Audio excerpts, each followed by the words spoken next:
Hey soccer fans, this is Nick reminding you to check out Sports Spider. If you're tired of searching multiple websites for sports news, SportsSpider.com has you covered. They collect the latest articles, videos, and podcasts from around the web and organize them by your favorite teams. If you want to stay as updated as possible on the Chicago Fire or any other team, hit the link in the description to check out SportsSpider.com.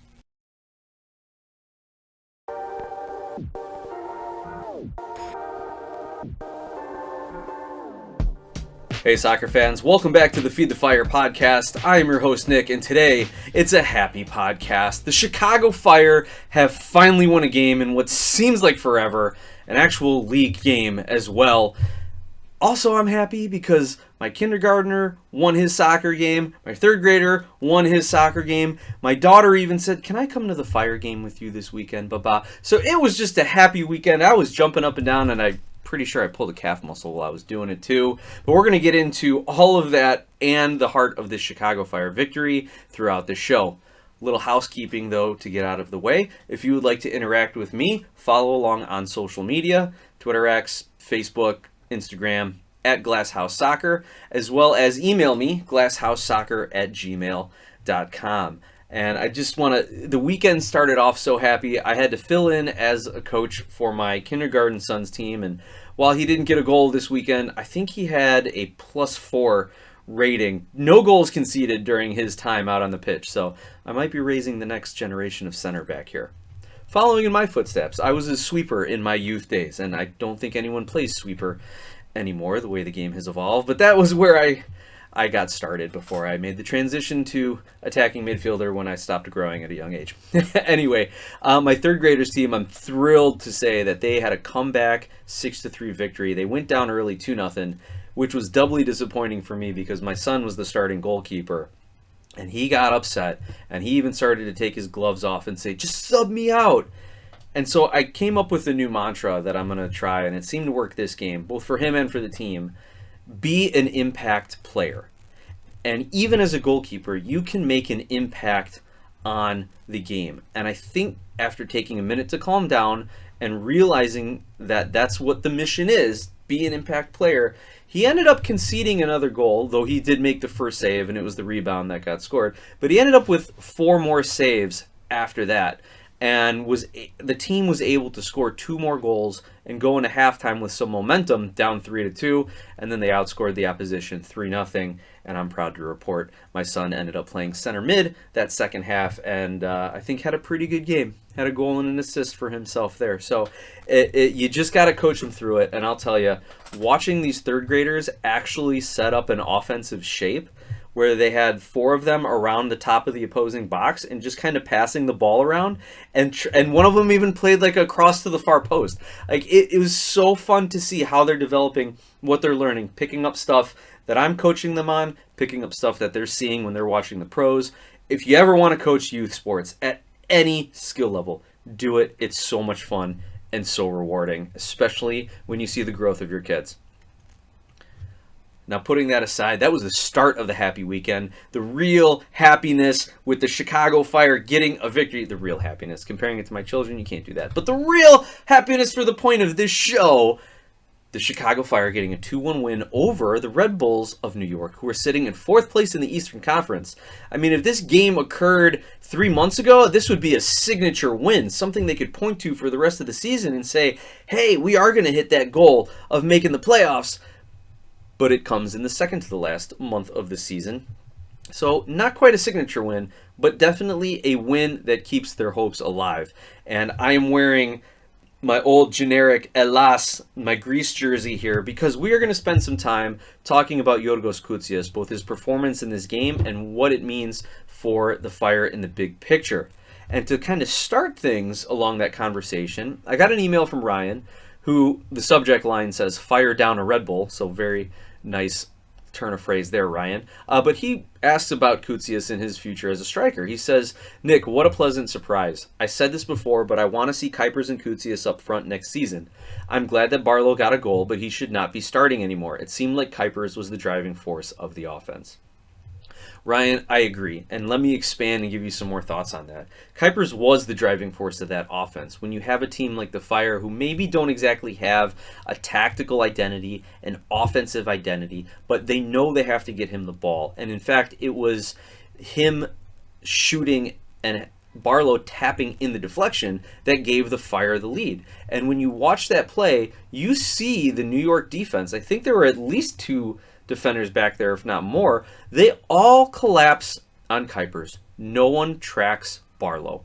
Kuipers was the one on the scouting report. And Cornell, to his credit, gets down quick, gets his left hand on the shot, but it deflects to an unmarked and completely wide open Tom Barlow, who taps it in.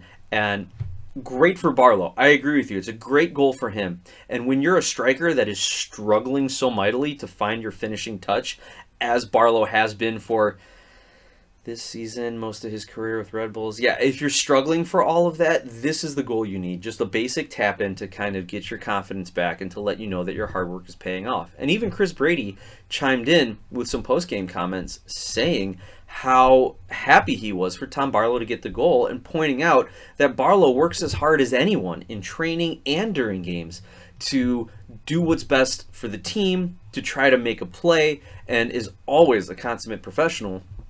And it kind of felt like Brady was looking up to him a little bit as an MLS veteran and how to conduct yourself. And even though he's been around and may not be a starter and may not be contributing, he's still practicing and training every single day as if he is going to be a goal-scoring starter for this club. So great to see that with Tom Barlow. But to get back more to your point, Ryan, and transition into some of our discussion about this match, I really like Koutsias and Kuipers as a 1-2 punch. I would love to see them in that dual striker role. Again, we've talked about how Kuipers played that way at Ghent and was very successful in that. It's just that wasn't how Hendrickson and now Klopas have wanted to play with this club. And I know Hendrickson didn't coach Kuipers at all, but kind of laid the foundation as Klopas took over as interim and then just kind of took over as lame duck caretaker for this season.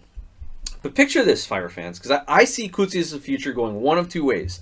That they build around him and with him, or they take the money. So, first scenario, they build around him and with him. Think about this. Kuipers has 10 goals on the season. Koutsias only has 1 league goal this year. He spent most of his time coming off the bench, but a couple of goals in Leagues Cup, a couple of goals for the Greek under-21 team.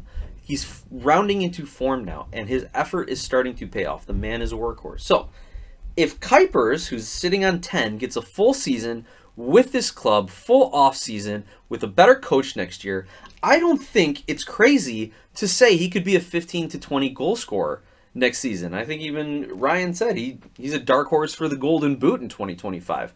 Not a bad shout, considering how he's performed on a very, very bad offensive team. So if Kuipers is getting 15 to 20 goals, and if Koutsias is playing as his second striker, or still coming off the bench next season, and he adds another 5 to 10 goals, if he's getting a minimum a half hour per game, should be starting, I think. But with his current run of form, extra minutes, he chips in 5 to 10. Well, we're already somewhere in the ballpark of 20 to 30 goals between our 2 strikers.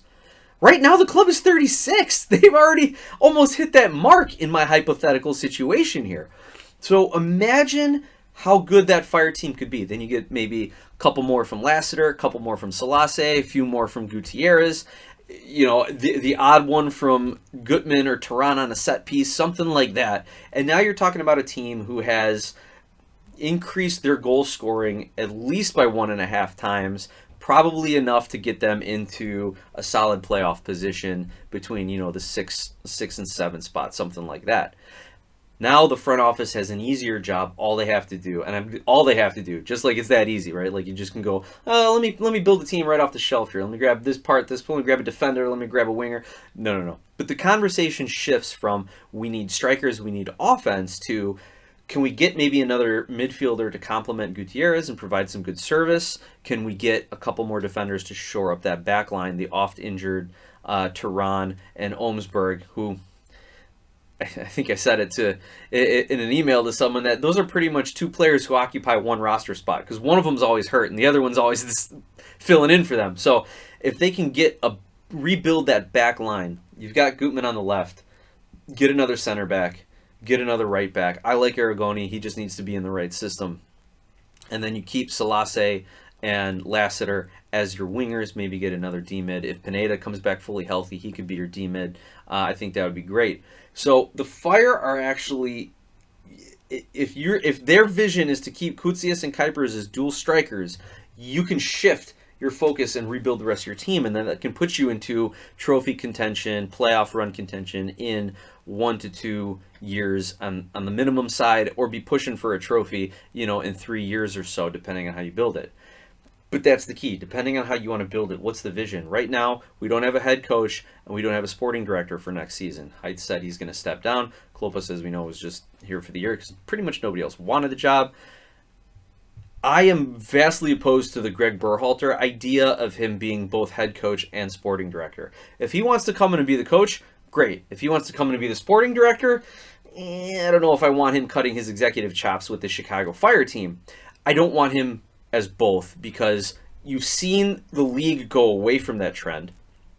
You've seen the difficulties it is, and also I think there's an inherent conflict in a sporting director who needs to build a squad for sustained success and is looking at it as a business decision as much as a performance decision versus a coach who is looking at things game to game but no more than that particular season. So they have kind of opposite takes to how they want to build a team, and I don't think it would serve the Chicago Fire well if you have one person as both in that Greg Berhalter rumored to be kind of a position. So if that is the case, and if the Fire don't have that kind of long-term vision, they might just be looking at Koutsias as, hey, we can make some money off this guy. Scoring for the Greek youth national team, the under-21, starting to round into some MLS form here. He's valued on transfermarket.com at $2 million. Who knows what the Chicago Fire paid for him to bring him over from the Greek league. I imagine it wasn't anything close to that. So if they're going to get an offer from a European club for $3, $4, $5 million, they might consider it. And if they're going to get an offer for 5 or 6, possibly $7 million for him, I don't know if any club would go that high unless they're planning on slotting him in or loaning him out and having some big plan for Koutsias. The Fire would be hard pressed to pass that up. And then there's also the prospect of the sell-on clause. If Koutsias continues to develop on this path, and he can become a fairly good goal scorer, say in Belgium or in the Netherlands or in the Danish league, then why wouldn't, and then develop into a player for the Greek national team, get some exposure in the UEFA Nations League, potentially in the Euros as well. This could really develop him into a sought-after player by some teams in top tiers in Europe, and that sell-on percentage, the Fire might say, yeah, we'll take $3-4 million with a 30% sell-on clause, and they might move him for that. Without having our coach and sporting director, it's hard to say what decision they're going to go in. Personally, I would love to see Koutsias stay with the club. At some point, this club has to say, we are ready to start winning games in MLS. We're not just here to conduct business. They've done a great job loaning out a lot of their CF2 players or some of their players at the end of the bench of the senior team to USL clubs. They've done a great job with the sale of Duran and Slonina, and done a great job moving guys between Lugano and Chicago. But at some point, you've got to stop just doing business and start winning games. And I would love to see Kuipers and Koutsias starting up top the beginning of the 2025 season, Gutierrez playing centrally with the keys to the offense, and then you can build around that. That's what I would love to see. Turning our attention now to the Red Bull match, our 2-1 victory here. My initial thoughts on things, number one, I'm so glad I was wrong in my prediction. I thought the Red Bulls were going to come in, banging 2 quick ones, maybe get 3 or 4 goals on the night, maybe the Fire get 1 or 2 back, make it interesting, especially after the way the Fire could not shut down Christian Benteke in the week prior against DC United. He's the one guy who scores goals for DC. We talked about it in that preview episode. He has an inordinate percentage of their goals. He is their entire offense, for better or worse. And the Fire could not shut him down. Now, side note about that, I got to say it was really fun watching Turan try to mark Benteke throughout that game. Quickly we realized as fans, and Benteke even realized it, that Turan was just shadowing him the whole game. On him all the time, annoying him, pestering him. Wherever Benteke went, Turan would go. And at one point, Benteke was central in the pitch, kind of saw Turan watching the play develop a little bit, and Benteke just kind of jogged off towards the one sideline. And when Turan realized Benteke wasn't near him, and he was not marking him like his assignment was, he runs over to find him, and you could just see Benteke laughing like, dude, I got you. I know what you're trying to do. And even Turan was laughing, and they're kind of hand-checking and fighting in a very, collegial way, professional play way. It was cool to see. But at the same time, the Fire couldn't shut down Benteke. I was afraid that they were not going to be able to slow down this Red Bulls offense at all. I thought Forsberg would have a game. I thought Morgan would have a goal. But that is not what happened. Instead, it was the two strikers stepping up for the Fire. Not the DP striker. It was Barlow and Koutsias. Now, are we going to start calling him Starlow? No, we're not there yet. But again, for a striker who's been struggling, this tap-in was exactly what he needed to maybe get a little bit more confidence, as well as figure out how he's going to work best with Kuipers if he continues to start. Now, I said I want to see Koutsias with Kuipers. I think just knowing Frank Lopas, and if I can get into his head for a little bit, emphasis on a little bit, wouldn't want to stay there very long, he's going to just continue to roll out what has worked the week before, and that's going to be Kuipers and Barlow as the dual strikers, Koutsias coming in as a game changer off the bench. And Koutsias has kind of embraced that role, and we'll get to some of his quotes in a little bit too. Me personally, though, I would love to see Kuipers and Koutsias as your 1 and 2, Barlow off the bench. I would not want to see Haile Selassie back as that dual striker. Keep him on the wing, linking up with Suke or whoever else is pushing up that wing, with Jimenez if he drifts out that way, with Gutierrez if he can come over and do a little 1-2 game, and have Haile Selassie keep playing those balls into the strikers or into a trailing Lassiter, Mueller, Gutierrez, whoever's making that third run into the box. That's what I would like to see. Now, great build-up, great counter, maybe not build-up, great counterattack. You saw the defense collapse on Kuipers, gets the shot off, Barlow with the tap, and we've talked about it. Great 1-0 lead for the Fire to take in at halftime. But Red Bull equalizes immediately after halftime. They tied things up so fast that most of the fans hadn't even got into their seats yet. It was Jengar in the 47th minute. I'm probably mispronouncing that. Jengar? I don't know. Definitely not the Pokemon. But he ties it up in the 47th minute. Essentially, Red Bulls I think they had the kickoff, but they just bring the ball right down in, and in their first build-up, they score. I was just getting back from getting my daughter waffle fries, which, by the way, not worth the $8. Pass on the waffle fries. In and of themselves, not bad. Definitely not $8 worth of waffly fry goodness.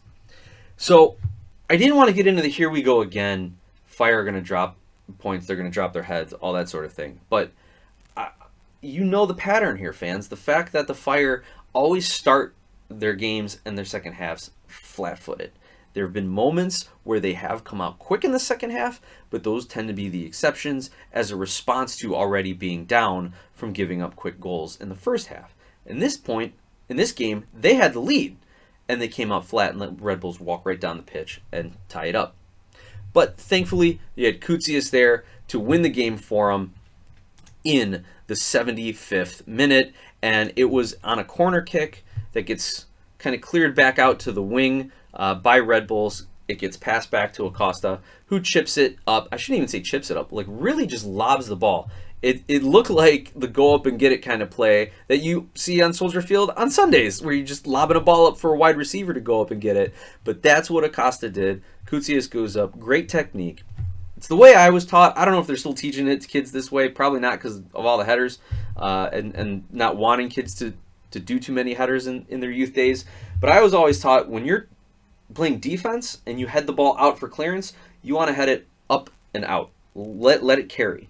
But when you're attacking and you want to score a goal, you want to turn and head the ball down towards the goal line. And that's exactly what Koutsias did. Cornell made himself as big as possible, but when you're angling that ball down, it gets underneath the keeper and gets in the back of the net. Great finish, great celebration by Koutsias. Probably pre-planned, but I liked it nonetheless. And there's some great shots of him on Chicago Fire social. Let's look at some of the quotes that he said and get you a little bit more exposure to this young striker here on the Chicago Fire. And I have to thank Tim Hotza over at Men in Red 97 Media.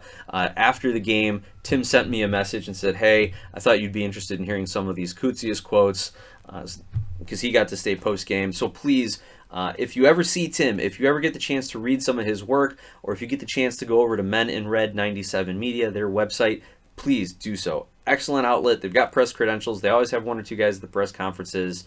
Really good stuff from them. Additionally, Alex Calabrese, who writes for them, is now also contributing to MLSsoccer.com. Mostly Fire stuff, but you're going to see him add some other articles as well. So thank you to Tim. Thank you to Men in Red 97. Make sure you go check them out.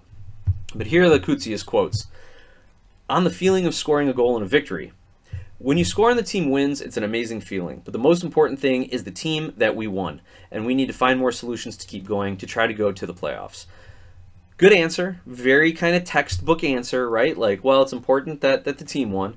But also it gives you a little insight. Any goal that Koutsias has scored last season and this season, I don't think any of them came in winning efforts. Maybe one or two did. And his 2 goals in Leagues Cup, obviously we know they lost to Kansas City and Toluca. So it's hard to get excited when you're scoring goals and you're still losing. So this is probably going to give him a little bit of an emotional bump up, which is great. Now, he also talked about coming in off the bench and what they wanted to exploit. And I'm going to read it the way the quote was presented to me, but I will tell you it's a little broken up. I don't know if he was answering in Greek and they were translating, or if he was speaking in broken English, but here's what the quote was, in English at least.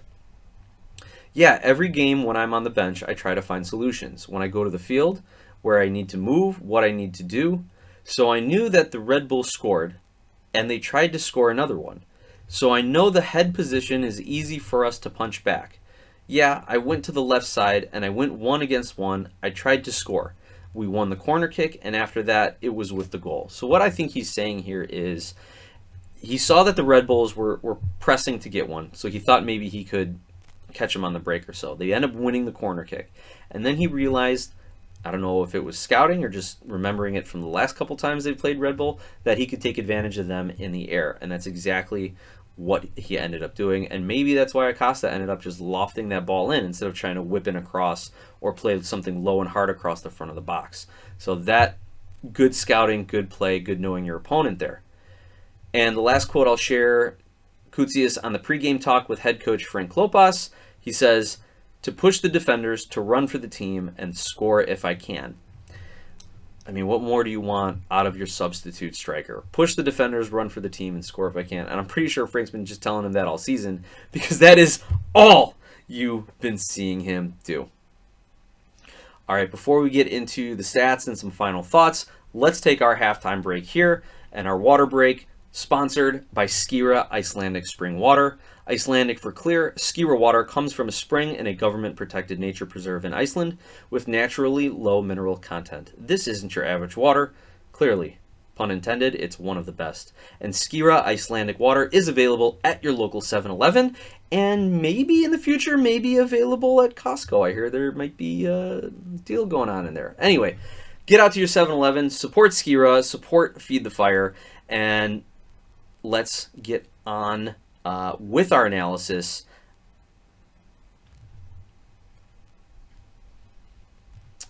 All right. Thank you. Sorry for the pause there, but let's continue on with our analysis here. Just so you know how the Fire lined up in that match, they played with a 3-5-2. It was an interesting formation because you had Gutierrez, who's a late scratch, allegedly due to a groin injury that he just wasn't at 100%. You also had Gutman, who was not in the lineup, a late scratch. His MCL was flaring up, if you recall his earlier injury. And then Chase Gasper, also out, as has been the case for some time with him now. The Fire started with a 3-5-2. Brady and net, Olmsberg, Turan, and Suke, your 3 center backs. You had Lassiter, Jimenez, Mueller, Herbers, and Haile Selassie as your midfielders. Again, you saw Lassiter staying more forward. You saw Haile Selassie staying more forward. Interesting to see Mueller. He kind of looked lost and had a couple of decent opportunities to put a shot off. I think maybe one he got on frame. Gosh, if he could just lean down, just lean forward a little bit more, just his scoring would probably have gone up 2 or 3 goals the last couple of seasons each. But he does like to put that power. He does like to look at that far upper corner, and a lot of the time his shots go over the bar. But you have those three guys as kind of more your attacking mids, and then Jimenez and Herbers is more your defensive mid. Herbers did not impress. I looked at the guy next to me 15 minutes into the match. I'm like, he'll get a first half yellow card, if not a red card by the time this match is over. And sure enough, he got subbed out for Fede Navarro fairly quickly into that second half. And then our strikers, as we know, Kuipers and Tom Barlow. We do get to see Jonathan Dean, Tobias Salquist, Kellen Acosta, Fede Navarro, and Georgios Koutsias come in off the bench as well. Justin Reynolds, Lon Aragoni did not play in this match despite being on the bench, along with Spencer Ritchie. So that was your lineup there. And again, the Fire were just trying to kind of contain on defense, play that long ball on offense, and for whatever reason, it worked. Maybe it's because they're playing another team that doesn't really have a tactical identity other than press some more, counterattack, quick shot. But it might be just what the Fire need, because they are now 32, 21, and 16 against this franchise, against the Red Bulls Metro Stars all time. Looking at the statistics, the Fire actually only had 48% possession, 12 shots, 5 on goal, 2 blocked shots by the defense, only 440 total passes. Then again, Red Bulls only had 454 total passes, so not a lot of continuous possession in this game, I'll say. Fire passing accuracy about 78, 79%. Only 3 corners. Couldn't even get the hot dog. I guess if you win the game, I'll take it. Didn't get the Portillo's hot dog that they give out to fans after they take 5 corners in a match.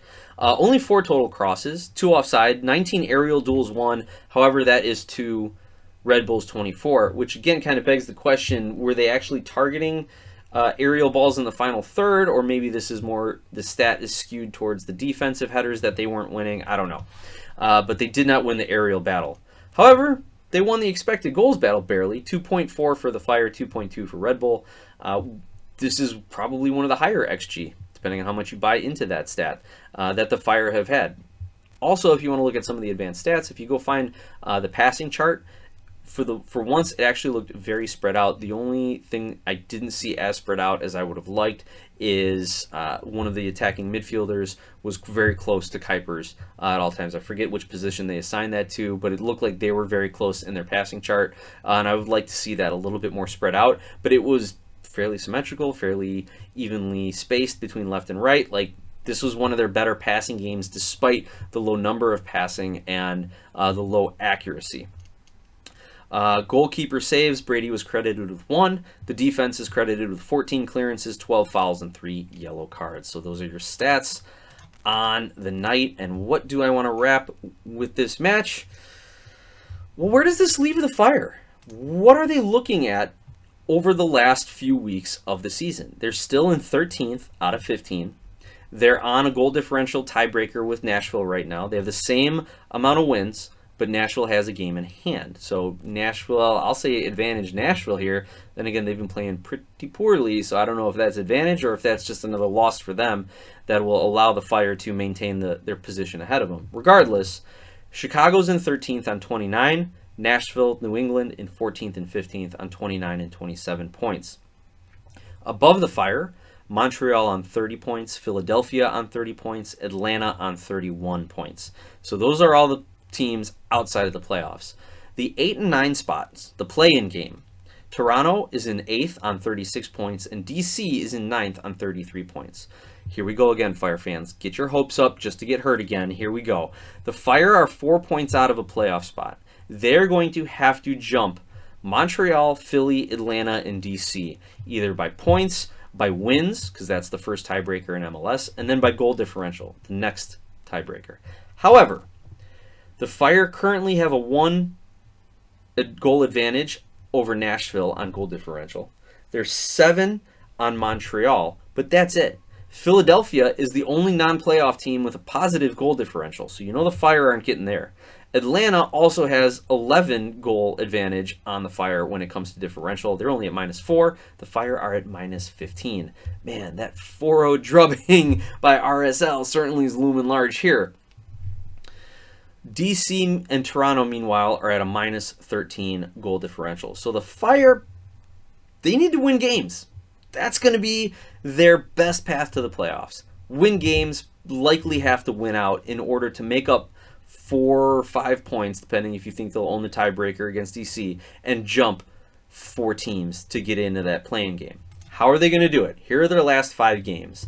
At Nashville, at Montreal, at home, Bridgeview, against Toronto, at Charlotte, and then back to Soldier Field to end the season October 19th. Decision day at Nashville. By the way, that is currently scheduled for 5 p.m., that Decision Day game. So a little earlier, because I think they will schedule the entire Eastern Conference for like 5 o'clock and then the entire Western Conference for like 8 or 9 o'clock Central Time. So that way everyone's playing at the same time. No messing around with standings, right? None of the little kind of peeking at other teams or whatever. So best case scenario, I see them beating Nashville twice, beating Montreal, and then drawing with Toronto and Charlotte. So is 11 points enough for the Fire to leapfrog those 4 teams we talked about? That would put them on 40 points, and I think I remember reading the last couple seasons the playoff line's been like 41 or 42. So they would be right on the cusp if they have their best run of form in their last 5, well, now 6 games to end the season. Not completely outside the realm of possibilities, but we've seen heartbreak against Toronto, Charlotte before. Can they beat Nashville twice in a month? That's always a difficult task. Maybe Nashville in that final game of the season has nothing to play for other than pride, and maybe BJ Callahan, their new coach, decides to scout some younger players during this match, allowing the Fire starters to go up against a relatively inexperienced lineup and take some points there. Charlotte, maybe they realize they can't change their playoff position, so they want to expose some players to experience, some high-pressure matches, and maybe give some of their starters a rest before the playoffs start. Maybe you catch Charlotte on a good night. I don't know. But Toronto and Montreal are going to be tough games because Toronto is going to want to maintain their playoff position. Montreal is going to be looking for revenge for that ridiculous Windy City Miracle of Kellen Acosta launching the ball from his own half and letting it drift into the net. So these games are going to be tough. But best case scenario, the Fire end up on 40 points and probably with some sort of tiebreaker and sneak into that 9 spot. I wouldn't bet on it, but there's a path. And I'll leave it at that. Now let's wrap the show with a few headlines. Chicago Fire related headlines, non-match related. The Chicago Fire have acquired $50,000 in 2025 allocation money, general allocation money from RSL. And in return, RSL gets an international roster spot from the Fire. If you're not using it, might as well sell it. Speaking of that, the Fire also have dealt another international roster spot to LAFC for $50,000 in 2025 GAM. Hey, look at that. You almost covered Lassiter's contract for 2 years. Now, LAFC, let's go out west and take a look at this team who's making a push. LAFC, once they got that roster spot, immediately used it to sign 29-year-old former Brazil youth international Marlon, a center back. He was a free agent, so he didn't have to be signed during the transfer window. They just had to get him on the books prior to the 13th of September, which was the roster freeze date, and all this was announced on the 11th of September. So LAFC pick up what's probably a starting caliber center back.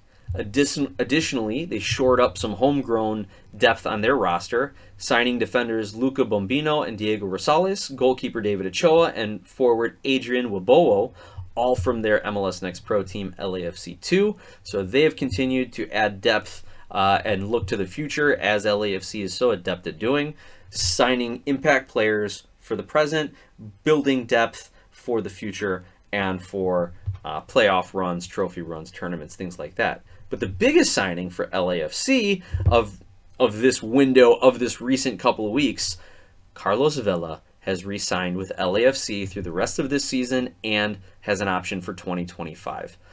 Originally, or the club has the option. Originally, he signed in 2018 ahead of their inaugural season, but was out of contract at the end of 2023, out of last season. They weren't able to work a deal out. There were even rumors that he had an offer from San Jose, from the Quakes. I don't know how true that was, but that would have been wild for him to go from LA to San Jose. But now he is back with the black and gold just in time. Some extra experience, some extra offense prior to their playoff run. Getting back to the Eastern Conference, Fire fans, you'll be pleased or you'll be disappointed to know that you're going to continue to see Benjamin Cremaschi down at Inter Miami. He has signed a contract extension through 2027 with an option for 2028. Now, whether or not they are trying to build around him as a focal part of their offense, or they're just getting him under control so they can jack up a transfer fee to someone suspecting European club, who knows? But that is the news out of Miami. You can go check out MLSsoccer.com's transfer tracker for all the additional transfer news. With that, I want to thank you all again for tuning in, for listening, for writing and interacting. Like, subscribe, share, review, rate, all that great stuff to keep the content at the top of all the great algorithms that are out there. But most of all, thank you for listening, and let's go Fire.